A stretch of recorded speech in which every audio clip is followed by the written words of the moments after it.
Hello guys, welcome back to the Literal TV BB28 recaps. We're going to get right into it today, the second eviction of the season. Hope you guys enjoyed that episode. I thought it was a fun one. I thought it was a cool eviction. It was one that, I've got some stuff to talk about. But yeah, I'm excited. Subscribe to the channel if you want to see an update after every episode. I try to get them up within 30 minutes of the episode. Subscribe to the channel. We also have our Unreality series coming out on the channel. Go check that out. It's really fun. Anyway, so we're going to get straight into it.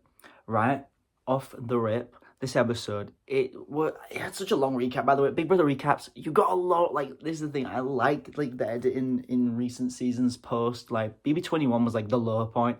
I like the editing for the most part. These recaps, like, I understand that you need a recap because there's casual viewers and viewers that maybe missed an episode, but we don't need like 4 minutes before the episode really kicks off. But yeah, we pick up with Rome, Melody, and Jason on the block.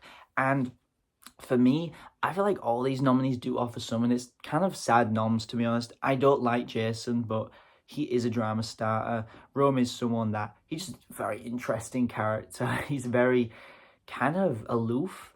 And then Melody is just likable, and I really want to see her and Drew lock in together and work as a duo. I think they'd be really rootable as a duo. Possible showmans? I feel like we haven't got a statement on that from either of them, but yeah. So there's a lot of talks of where a vote's going to go. In reality, on feeds, it seemed pretty clear.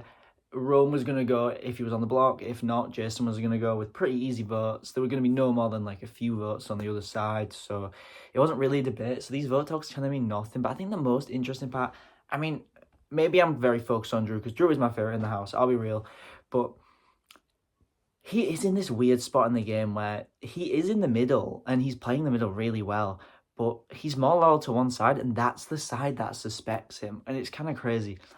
I really like Drew's game, though. I think he is playing the game that I just love to watch. He's trying to play the Vince game. I loved watching the Vince game last season. He's trying to be a Dan. He's trying to be a Will. And he's not as tactful as those guys, but he is very talented at this game, I feel. And I'm excited to see him play. I hope people start coming for the vet soon so that he is kind of distracted by, well, they're distracted and not going for Drew, because I really like Drew. I really like his type of game. I think it's a fun game to watch.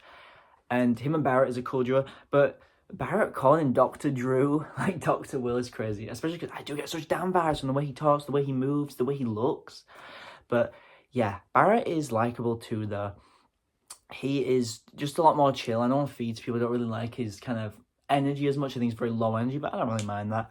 I think that, you need a balance of personalities, and Drew is very, like, tenacious. He's pretty much, he's like Dan Giesen and Rizgod had a love child, and that's a very weird mix, but it's one that I really enjoy, and I think a lot of fans are enjoying his game because they want to play like Drew, so I think that's cool to see. Even though, when the thing of Drew, I always think about at the start of the season, he was like, oh my god, it's Rick Devens, the guy that flipped the coin. And that is kind of Rick's big moment on 50. But in general, that's not really the legacy I think of for Rick Devens. But I think it's quite funny.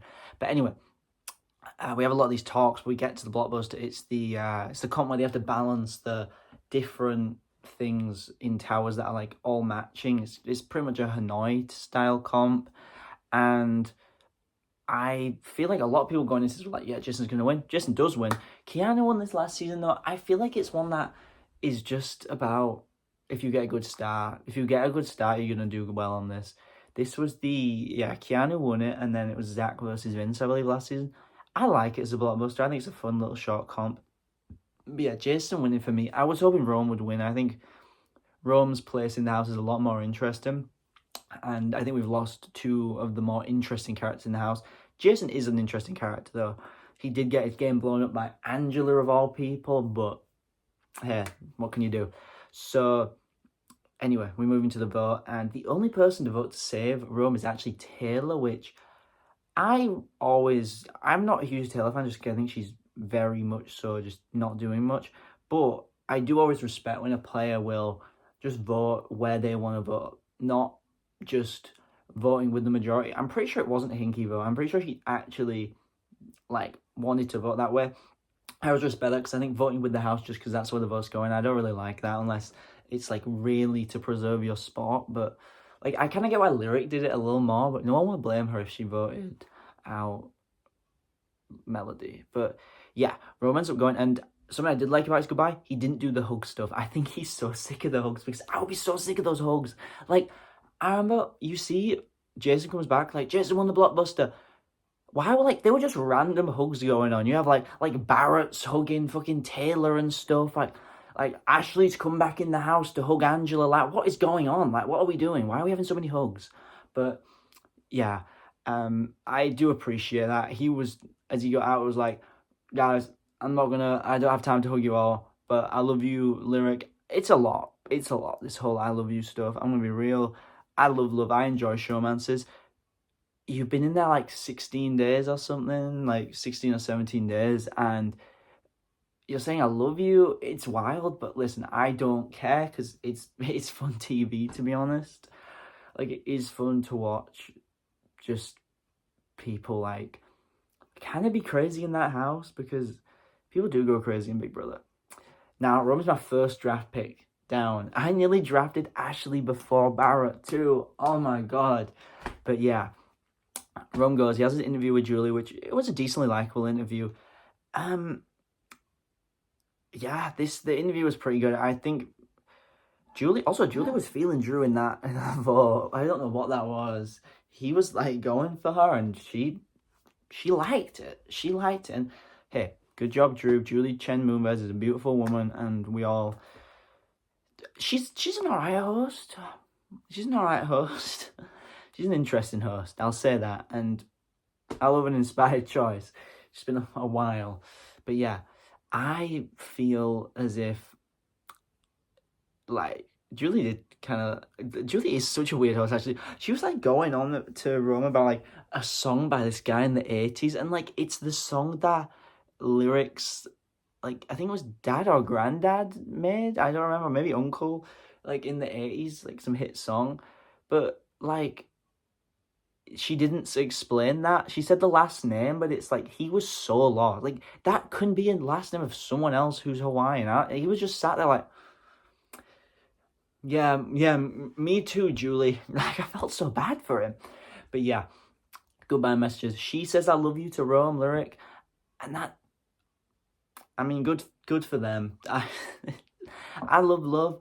It might be a little fast though, but I do always think about Rachel and Brendan when I think about these fast showmances.